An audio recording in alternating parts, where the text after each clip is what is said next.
It wasn't raining. I always thought it would be. You know, when your mother dies, you expect the sky to match the weight in your chest. But that morning was painfully ordinary, the kind of morning that should have gone unnoticed. Except it didn't. I got the call just after 8 a.m. Her neighbor, a woman I'd only met once, had found her. Peaceful, they said, in her sleep. No signs of struggle, no warning, just gone. I didn't cry, not then. I sat on the edge of my bed, phone still in hand, and stared at the wall like it would give me answers. Like maybe this was a mistake, a cruel joke, a moment I could rewind.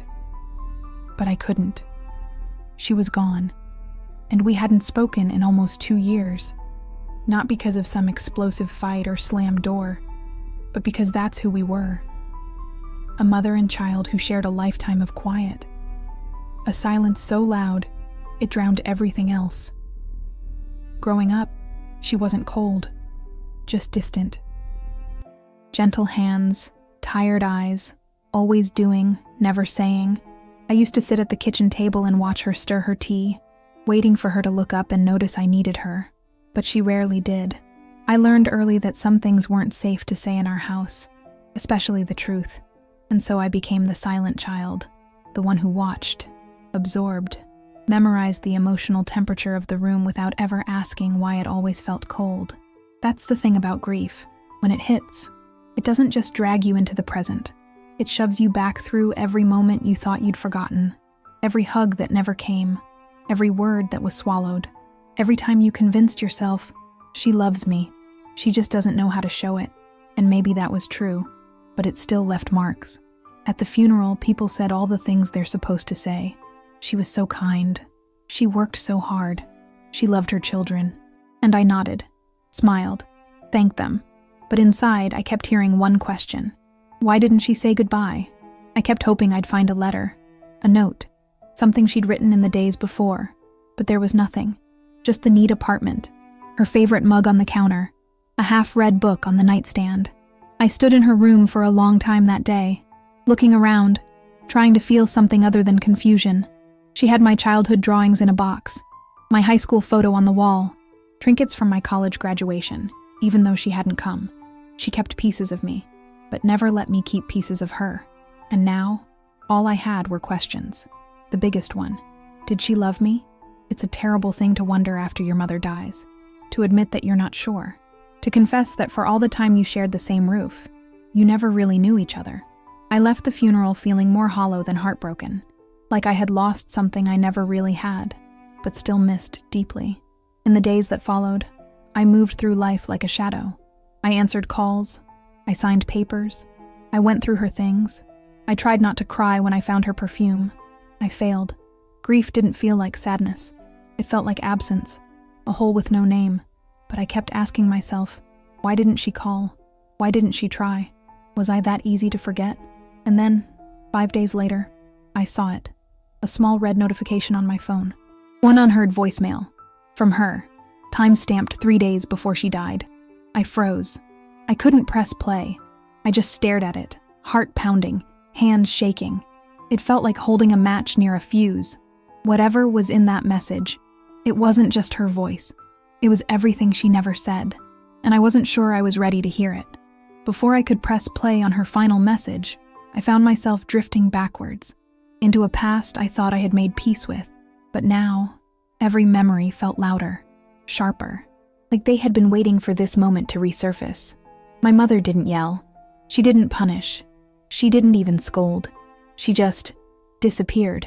She was the kind of parent who was always in the room, but never in the room.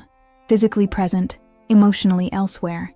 She cooked, cleaned, folded laundry, paid bills, but the warmth, the laughter, the softness, I only ever saw that in other people's homes. We were a house of shadows, of unsaid things, of quiet eyes that looked right through you. And yet, from the outside we seemed fine. My friends called her sweet, gentle, kind, and I nodded. Because how do you explain the ache of being raised by someone who smiled at everyone, but barely looked at you? It wasn't abuse. It wasn't neglect in the way that leaves bruises. It was something harder to define. An emptiness. A vacancy. a quiet kind of pain that teaches you to doubt your own needs. When I cried as a child, she'd pat my head and walk away. When I won an award, she'd say, "That's nice," and return to folding towels. When I was sick, she gave me medicine, but never stayed in the room long enough for me to feel cared for. At the time, I thought I was the problem. Too sensitive, too needy, too much. And so I shrank.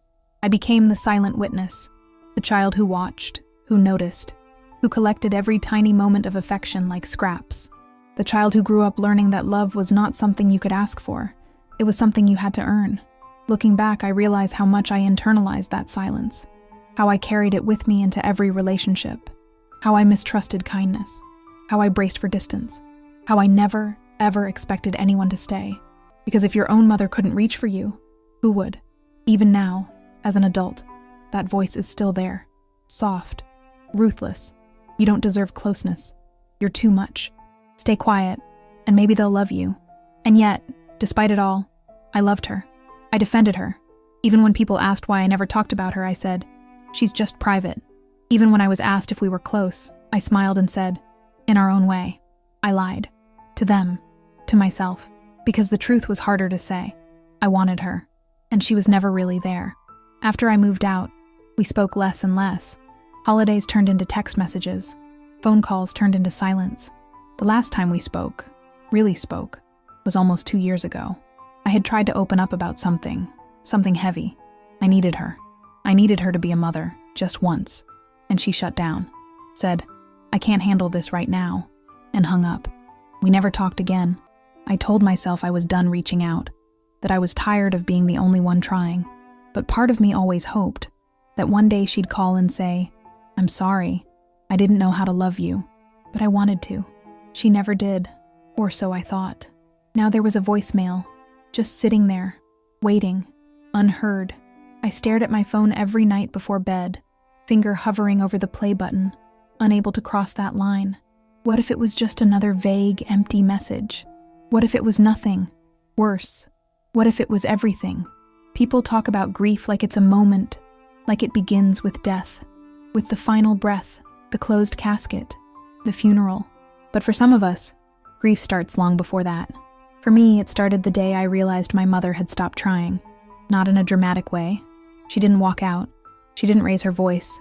She just stopped being curious about my life, stopped asking how I was, stopped noticing when I needed her, and that's when the grieving began.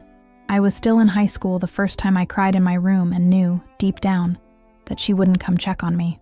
That even if I screamed, she wouldn't hear it, or wouldn't know what to do with it if she did. So I stopped asking, stopped hoping. That's when the loss took root. Quiet, but steady. Like a slow leak you only notice after the floorboards rot.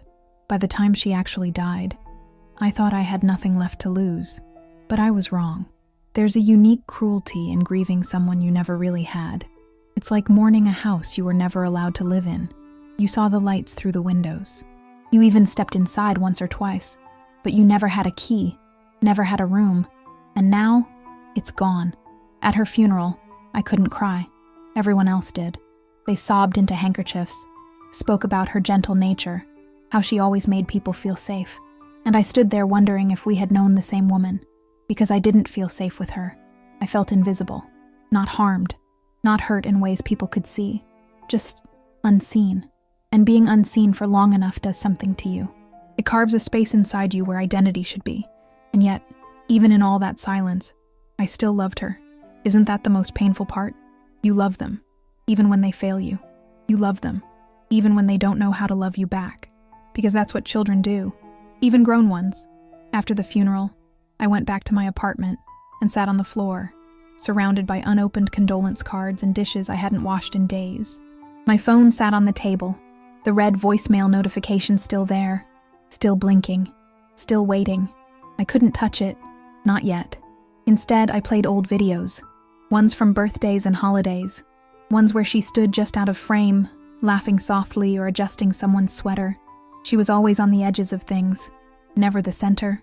I paused one video and stared at her frozen expression, the way she looked at me when she thought no one was watching. Not angry, not proud, just tired. What had she been carrying?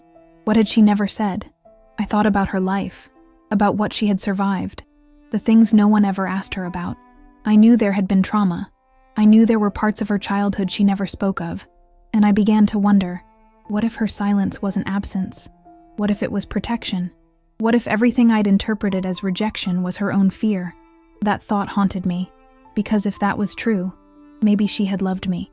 Maybe she just didn't know how to show it without unraveling herself. That night, I sat in the dark, phone in my hand, thumb hovering over the play button again. I wanted to hear her voice, but I was terrified of what it might say, because it could be nothing, or it could be the answer to everything I'd been carrying since I was old enough to ask why my mother never really saw me. The voicemail sat there like a sealed letter from another life. I stared at it every morning, every night, like a ritual, like checking if a wound had stopped bleeding, even though you never dared to take the bandage off. One unheard message, from Mom. The timestamp read 9:41 p.m., 3 days before she died. I did the math. That was a Thursday. I was home, sitting alone, reading. My phone had been on silent. I hadn't even noticed the missed call. That night, she had dialed my number, and I never picked up. Something about that broke me more than the funeral, more than packing up her things, more than the cold, lifeless condolences from people who thought they knew us. She had reached out. For whatever reason, she had finally called, and I missed it.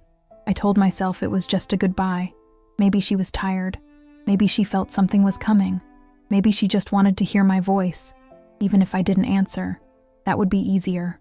Easier than believing she might have said something I needed to hear, something that could have changed everything.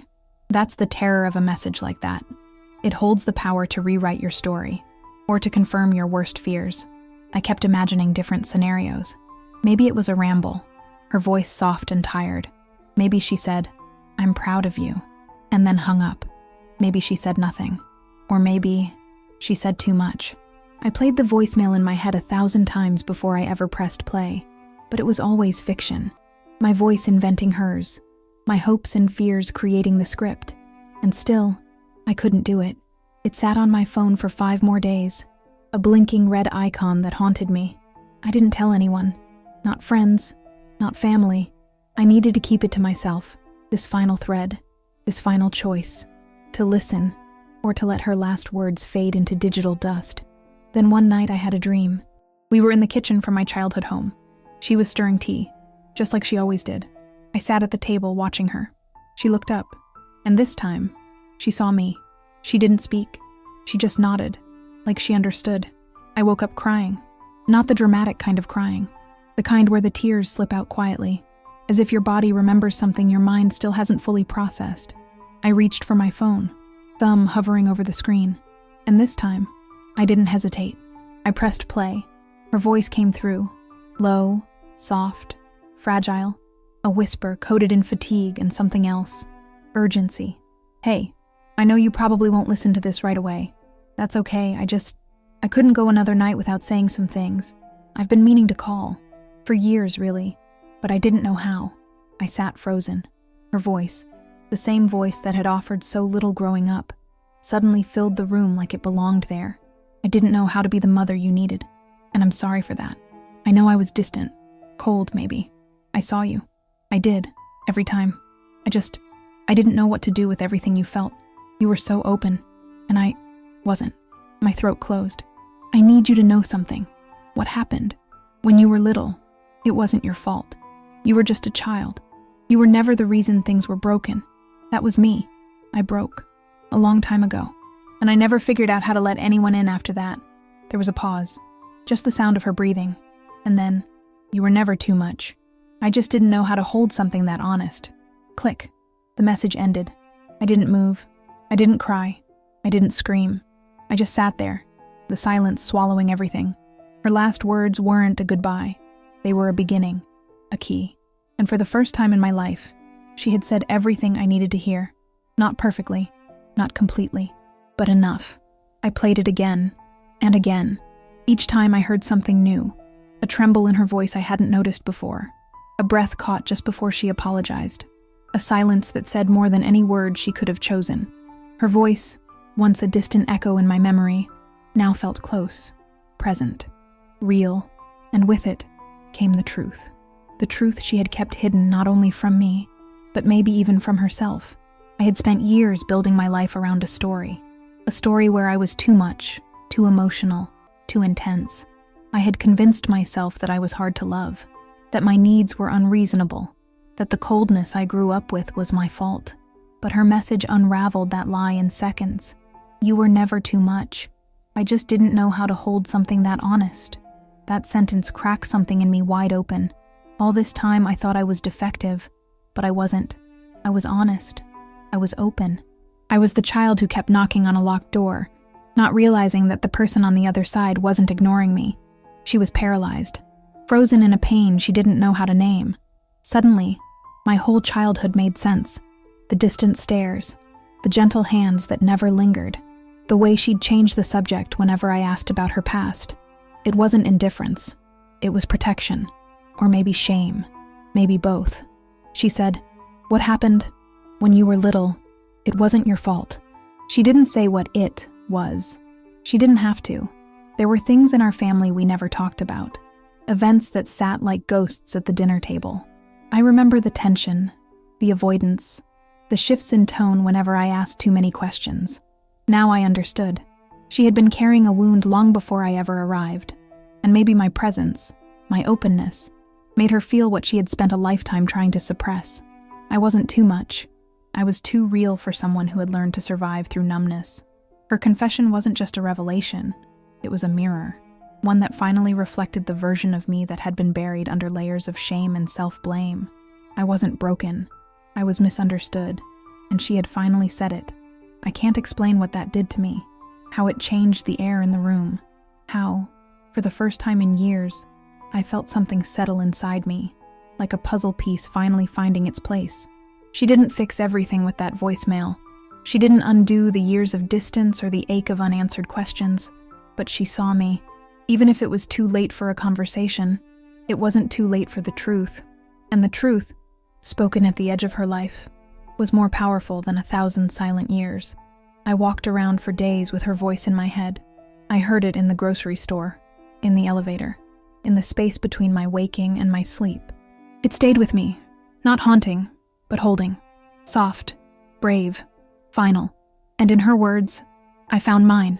I sat down with a pen and paper, something I hadn't done in years, and I wrote, "I forgive you, not because it fixes everything, but because I believe you tried."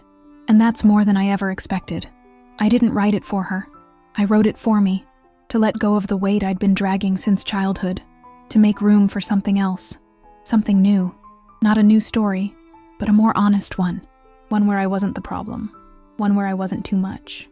One where I was simply human. And finally free. I don't remember what I ate that day, or what I wore, or what the weather was like, but I remember everything felt different. The world hadn't changed, but I had. I walked through the city like someone who had just emerged from underwater. Sounds were louder. The air tasted sharper. The ground beneath me didn't feel quite as heavy. Grief didn't vanish. But it no longer dragged behind me like a chain. It had shape now. It had context. And that made all the difference. The voicemail didn't answer every question I'd carried for years, but it answered the most important one. Was it me? No, it wasn't. And once that question was laid to rest, everything else began to shift into place. I started revisiting memories I had long buried or dismissed. Moments I thought were meaningless suddenly pulsed with clarity. Like the time I came home late from school and found her crying at the kitchen table, wiping her tears quickly, pretending it was nothing. Or the way she used to flinch when my father raised his voice, even when it wasn't directed at her. Or how she kept my drawings hidden in her dresser, not on the fridge, as if they were too precious to be public. Back then, I thought she was cold. Now I realize she was afraid. Of what? I'm still not sure. But that fear shaped our entire relationship. And maybe, just maybe, the voicemail wasn't just for me. Maybe it was her way of saying goodbye to the mask she had worn her whole life. Her way of handing me the key to a version of herself she could never fully show. It wasn't a perfect key. It didn't unlock everything, but it opened enough. Enough for me to understand that the story I had lived wasn't entirely mine, that I had inherited silence, that I had grown up inside someone else's unresolved trauma, and now, finally, I could let it go. I went back to her apartment one last time, not to gather things. I had already done that, but to say goodbye, a real one. I walked through each room slowly, pausing in the doorway of my old bedroom, running my fingers along the worn edges of the dresser. Then I sat on her bed and pressed play one last time. Her voice filled the space, calm, broken, honest. And when it ended, I whispered, "I heard you." That was all I needed to say. I didn't need answers anymore. I had the truth. And the truth was this: she loved me, in the only way she knew how. And in the end, she tried. She reached for me, even if it was from the edge of her own breaking point. That mattered. That was enough.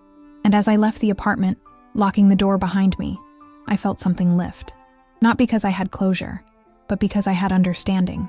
And that's what changed everything. Most of my life, I told a story about my mother.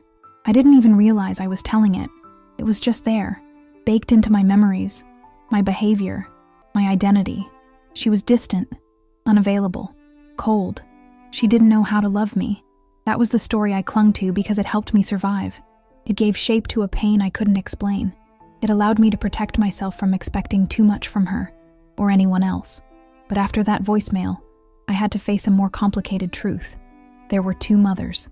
The one I knew, the one who raised me with silence, who turned away from my emotions, who met my vulnerability with an unreadable face, and the one I didn't know, the one who lived beneath that silence, the one who had been broken long before I arrived, the one who had tried in her own fractured way to love me without unraveling herself.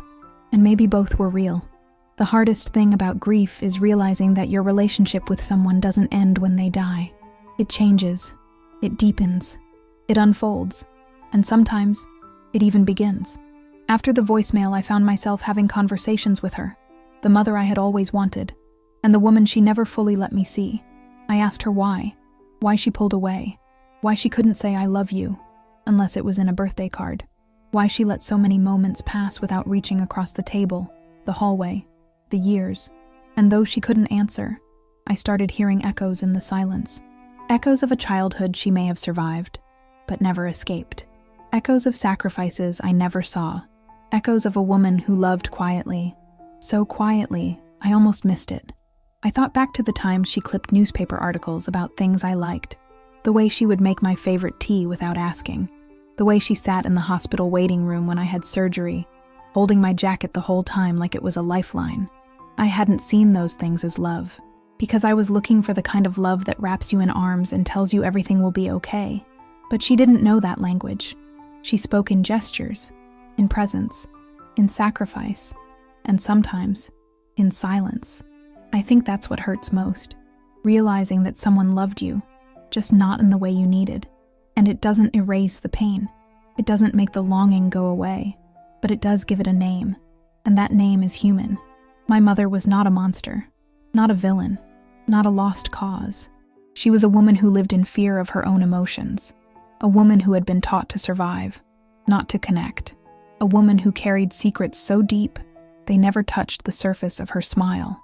I used to think I had inherited her distance, that I was doomed to repeat the same mistakes, to keep people at arm's length, to fear vulnerability, to mistrust love.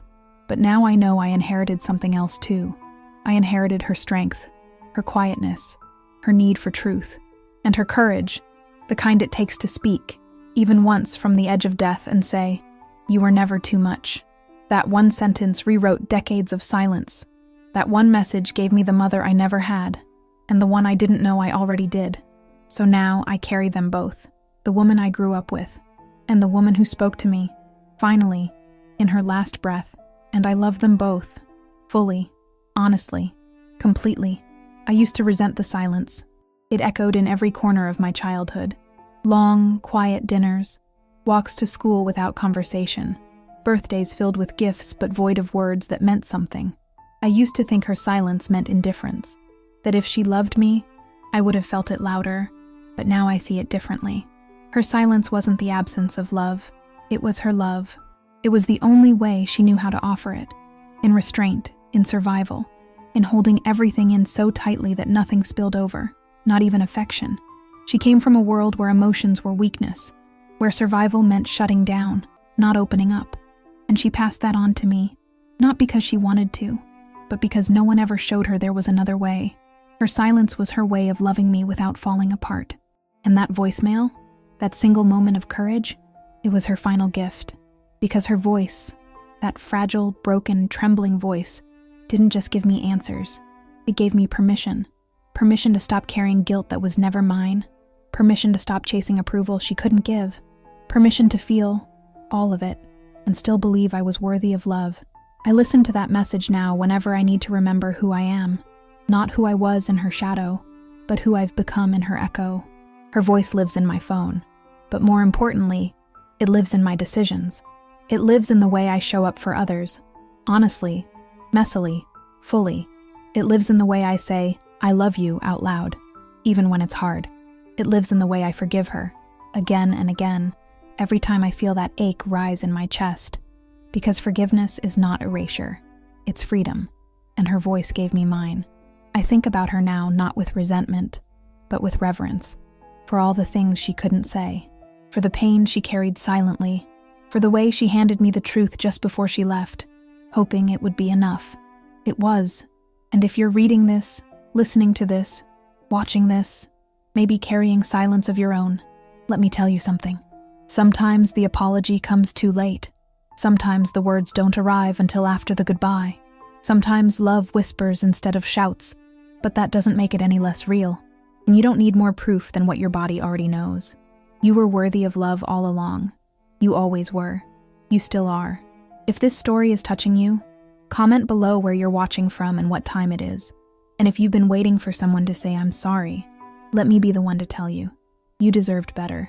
And it's okay to start healing now, even without them, especially without them.